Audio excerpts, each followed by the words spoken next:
Hello there. Today, we're touching on a rather sensitive topic that most of us rarely want to confront. When people say someone is hard to love, what do they really mean? Picture this.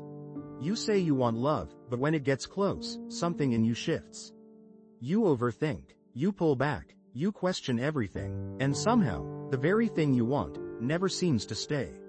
So the real question is, what if the problem isn't that love is hard to find, but that you've become hard to love? Being hard to love doesn't mean you're unworthy. It usually means you've been hurt enough times that your brain has learned one thing very well: protect yourself at all costs. The problem? Protection and connection don't coexist easily. So instead of letting love flow naturally, you start controlling it, testing it, doubting it, even pushing it away before it has a chance to hurt you. And most of the time, you don't even realize you're doing it. Tatiana, 30 and single, is independent, self-aware, and says she's ready for something real.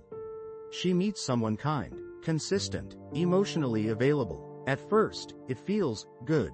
But then her mind starts whispering, is he too nice? What if this is fake? What if I get attached and he changes?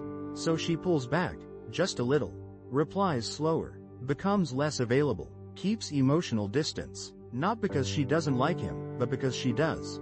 And to her nervous system, that feels dangerous.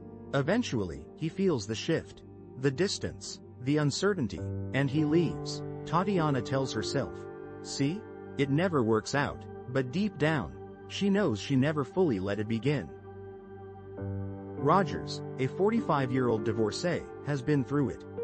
Marriage, heartbreak, disappointment. Now, he says he's wiser, more careful, less naive. He meets someone who genuinely wants to understand him.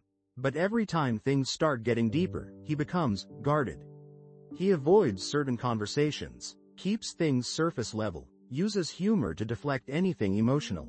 Why? Because vulnerability feels like a trap he's fallen into before. So instead of opening up, Rogers maintains control. And control feels safe. But to the other person, it feels like distance.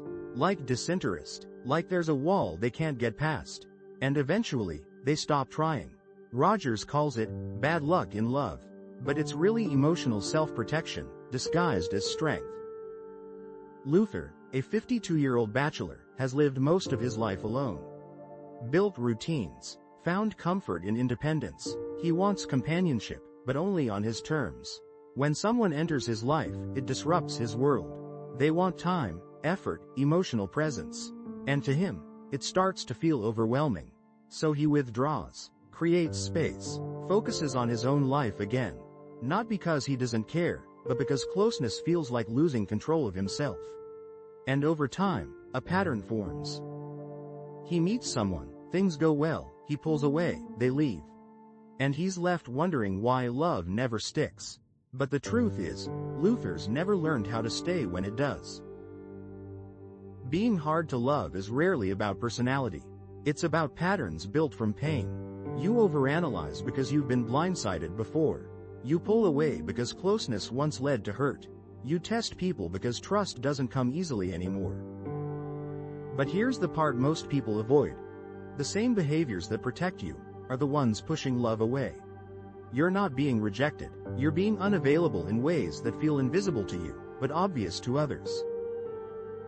Love doesn't require perfection. It requires emotional risk. And that means letting someone see you before you're fully ready. Sitting with uncertainty instead of trying to control it, and allowing connection without constantly questioning it.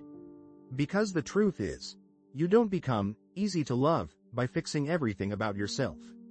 You become easier to love when you stop treating love like something that needs to be controlled, and start allowing it to be experienced. You're not too much, you're not too complicated, and you're definitely not unlovable. But if every time love gets close, you shut a door, even slightly, eventually, people stop knocking. So maybe the real question isn't, why does love never stay? Maybe it's, when it comes, do I actually let it?